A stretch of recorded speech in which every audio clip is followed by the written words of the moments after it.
In 2012, we were part of more than 311,000 stories, every one of them special. I want to share one of those stories with you this morning.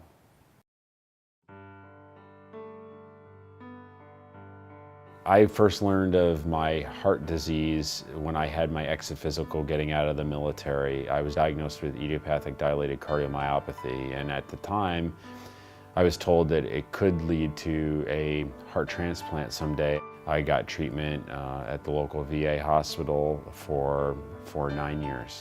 And in March of 2011, after several tough months of dealing with the flu and colds, I began to be very rapidly developed onset of heart failure symptoms.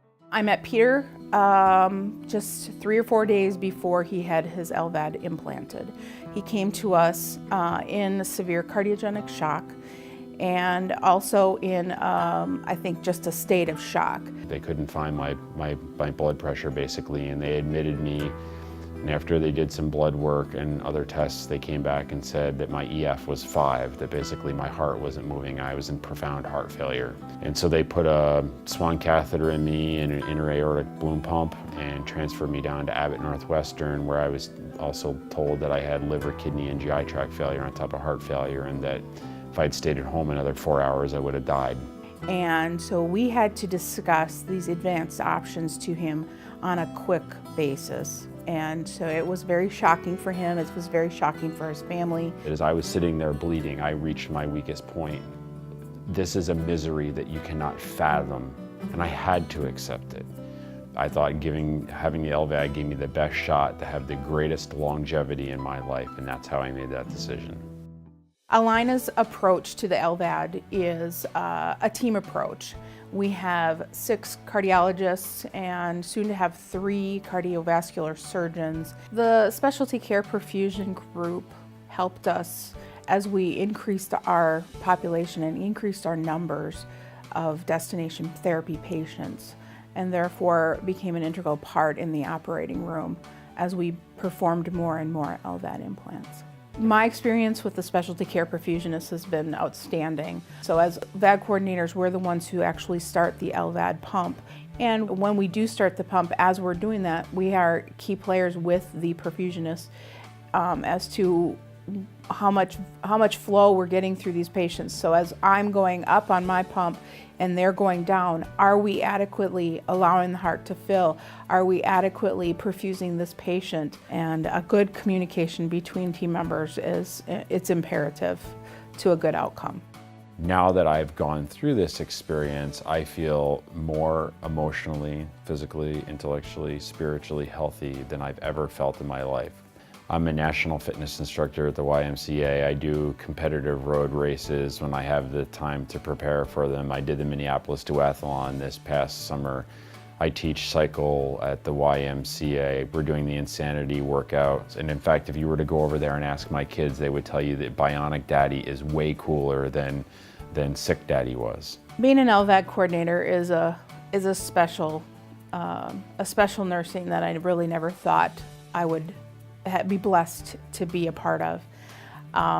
We get to know these patients and their families, and so we get to see patients go from almost death to living their life again, and it is the circle of life for us.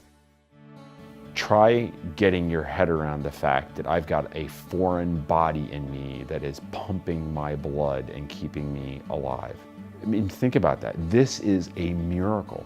We are seeing the intersection of medicine and science and clinical care. And that's the challenge. That's the inspiration. Come to work motivated every day knowing that there's somebody out there like me who gets a life back because of what you do.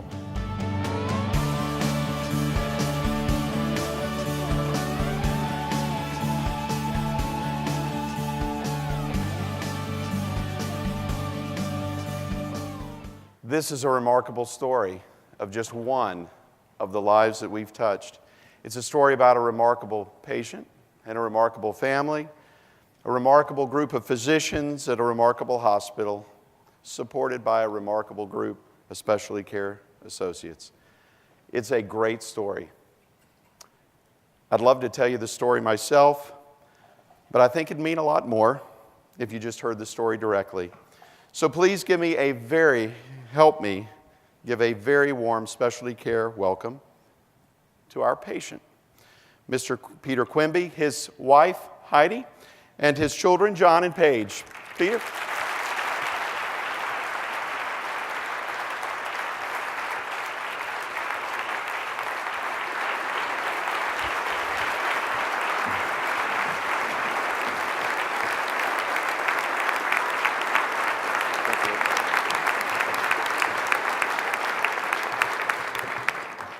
I don't know if this is on the internet yet, but if it is, you saw it, so it must be true. I don't know how you follow that, and most of what Mike said, I'd actually written in the remarks that I'd scratched out. So let me just first of all say thank you to everybody, to Specialty Care first and foremost for inviting me here, giving me the opportunity to do what I'm really passionate about, which is evangelize about heart disease. I'd also like to thank the clinicians, the practitioners, the people in the audience who treat patients like myself, the little people behind the scenes that sometimes don't get accounted for, that get forgotten. It does take a village.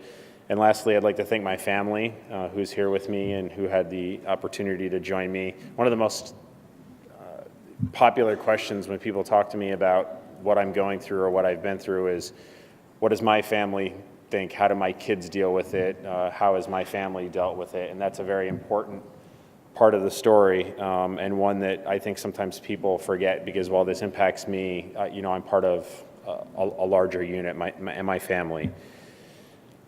I guess just to get started, sometimes you forget you have an LVAD, you forget you've got this thing inside you. So I've got this mic on, it doesn't work, and the reason it doesn't work is because it picked up my pump. So you just get these strange reminders now and again that as normal as you feel, you're not really normal. Another example of that is when I have free time, which seems to be less and less on a daily basis, I like to play electric guitar, and shockingly, when you move that electric guitar and it's plugged in over your pump, that's the only thing it hears. So, which is not really the music that I'd like to make. So, I thought a lot about what I wanted to talk about, given the opportunity to speak with a larger team. And much of what Mike talked about is funny. It's similar to what my thoughts were. My story, some people call it a miracle. And I guess when you think about how sick I was that first day, it is a miracle. I mean, I did the man thing. I sucked it up. I spent 5 days on the couch, basically drowning,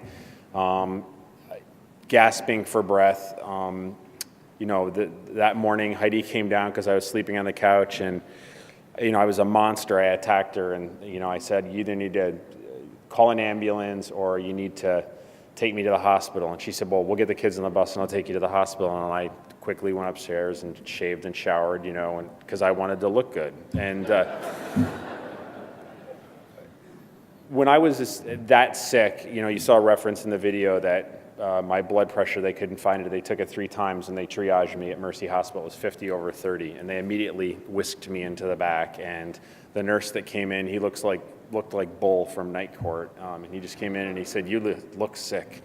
And I said, well, I am sick. I'm in the emergency room. And he said, well, normally the people come to the emergency room don't look like this. They've broken a finger, or they're going to have a baby, or you look very ill. And throughout that process, I guess, when the doctor came in and told me that I had heart failure, it's hard to believe, but I actually was relieved that the doctor said, you've got heart failure. And it's because I went 9 years and I ran from this condition for 9 years. I put my head in the sand, and my goal was to make this as small piece of my life as possible. And in doing so, I made it the defining thing in my life.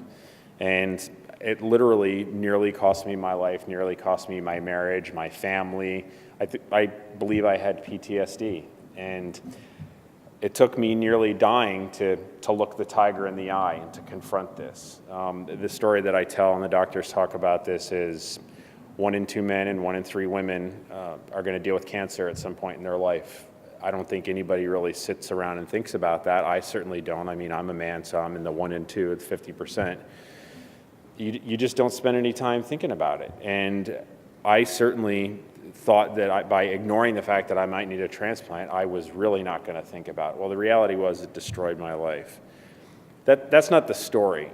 The story is I don't think that I am a miracle. And if you hang with me here for just a couple of minutes, I want to change the way we talk about this. I actually think if there's any sports fans out in the audience, think about a perfect game in baseball. 27 batters up, 27 batters down, no walks, no hits. And along the way, you got to have a pitcher who has a great day. You got to have the opposing team that doesn't have a great day. You got to have some luck in the field. You got to have all those things. But all those things have to happen in order for that perfect game to occur. From the patient perspective, and I like the way that Mike put it, I'm part of the healthcare ecosystem. To some people, I'm a number, I'm a statistic, I'm an outcome. We had this successful protocol. I came in, I was in cardiogenic shock, I presented, I had these features, we followed this checklist. They said transplant or LVAD. I figured I was still in denial, I was going to beat it. I elected to have the LVAD. Didn't really work, but I'm a successful outcome in the system because I lived more than a year. As Mike said, I'm not an outcome. I'm not a number. I'm somebody's father. I'm a brother. I'm a husband. I'm a child, and I matter to somebody. And when I get wheeled in to the operating room, and I'm looking up, and they've given me, they've gotten me high. I'm relaxed, and I'm walking in, and I'm looking up to see my surgeon, and the anesthesiologist, and the perfusionist. I need for that to be my perfect game. I need for that to be your best day ever, because this could be my last day ever. So I don't need that to be good enough. I don't need anybody to have settled. That is the culmination of my perfect game. It's, there's some raw part someplace that gets produced and converted into a component that gets added to an assembly, that gets added to a device, that gets packaged and sent to a hospital and becomes part of this larger ecosystem, this treatment protocol, all of that stuff. Well, along the way, it's all dependent upon people. And if you're out there, regardless of who you are, if you're one of those little persons, somebody behind the scene who doesn't ever get thanked, at some point in that process, you touched some part of that product, whether it's packaging it or QAing that device or shipping it. Something that you did enabled that piece of product or an element of training that trained a clinician that came to be in that operating room with me on that day as I was literally facing life or death, and I needed to have a perfect game. So I would ask that you think about what happens in my story when you see it. Yes, it is a miracle. But the reality is, I like to think of it as perfection because I think that honors all of the people throughout the system and all the things that you do behind the scenes to touch and to have an impact.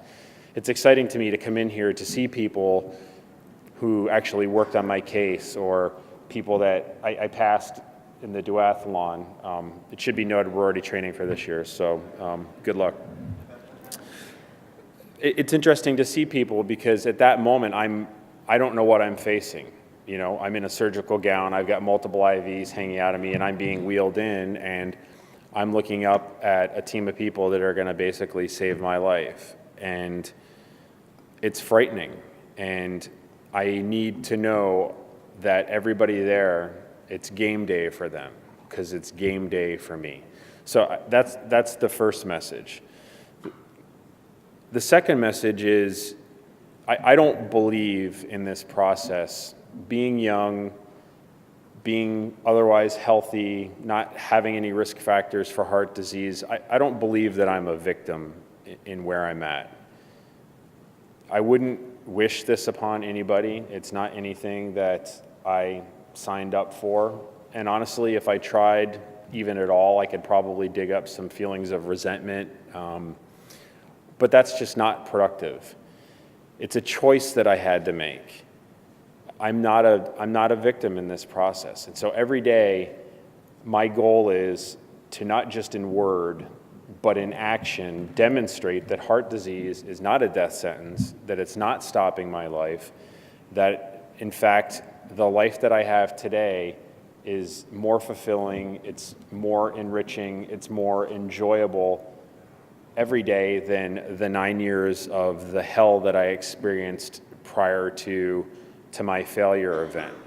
You hear me joke about, my kids saying bionic daddy is better than, regular daddy was, and we joked about that. One of the questions that somebody asked me, how do you know that you feel better today, versus how you did when you were sick? And heart disease, it's insidious. Dr. Feldman, my clinical cardiologist, talks about it like it's metastatic heart disease. And when you have heart disease, when you start to notice changes, you start to lower your expectation and you rationalize, oh, I'm getting older, I'm out of shape, I'm drinking too much beer, I'm not athletic anymore, and you start to lower your expectations. And over time, you don't realize that you've lowered your expectations so far that there's a pretty wide gap between what a normal person, an otherwise healthy person similar to your age, and what you are, what you're experiencing. And I, up until 2 weeks ago, worked in healthcare. I belonged to the American College of Healthcare Executives, and I know a little bit about this field. When I was recovering, to be anecdotal for a second, I was sort of grilling the nurses and the doctors about what EMR they were on, and when was the next JCO certification, and like, what did we give this guy here? Why is he asking these questions? But I thought it was normal that I couldn't walk to the cafeteria and talk on my cell phone at the same time at work, that I was so out of breath that I had to stop. That's not normal. In no way is that normal. I thought it was normal that I would lose my appetite on the way to the cafeteria.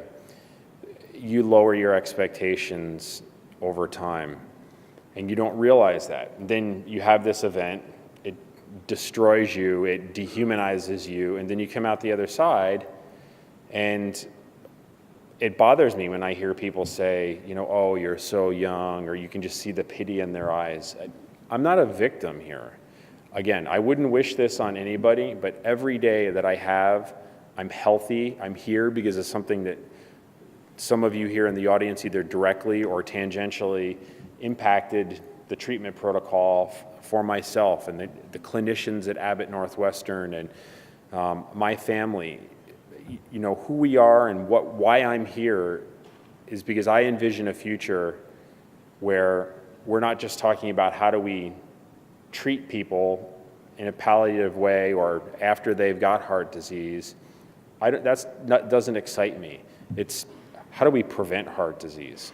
How do we eliminate it? How do we envision a world where, maybe we have red penalty flags and red cleats instead of pink ones?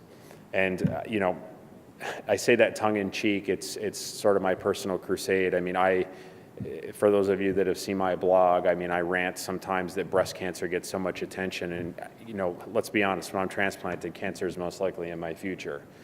And I've not been through it, and it's frightening, and it's my reality. I have to live with it. But it's Heart Disease Month, and how many heart disease stories have you seen on the evening news? You can probably count them on one hand, and today's the 9th, right? One story, and yet it's constantly, we've got such an opportunity to get in front of heart disease and do something. And so hopefully in my actions, not just my words, I'm modeling that heart disease is not defining my life. Everything that I do, whether it's serving on the board at the Heart Institute Foundation, whether it's competing in a race, whether it's teaching my cycle class, I ran from this for 9 years. I tried to eliminate it from my life. And now, as a friend of mine says, staring the tiger in the eye, I've accepted it. And it's not defined me. It is no longer it is not what I choose to be known by. So just to wrap this up, my challenge to you is, think of me if you come to work someday and think about, I've had a tough week, or I'm tired, or, this is boring. Am I really making a difference? Let's be honest. We all are human. We all have those days. Well, part of that perfect game that I need when I go into the operating room, okay, and for as healthy as I am, and if you want to go work out with me, you're more than welcome to, my EF is still 10. after 20 months. You know, we're 52 days into insanity. My EF is still 10. The right side of my heart is like, I was going to say Lance Armstrong's, but I don't know that that's a good example anymore. But I got grizzled bar steak on one side and I got Olympic athlete on the other. Okay, it's an interesting, paradox, but the reality is I need a transplant. I have my cell phone with me. The call could come at any time, and I'm going to get wheeled in, and I'm going to go into a room, and I'm going to look up, and I'm going to see a team of people, and I need a perfect game. And that starts with you, all the people behind the scenes who either make a product, or if you're a researcher, or if you're an innovator. So my point is, don't settle.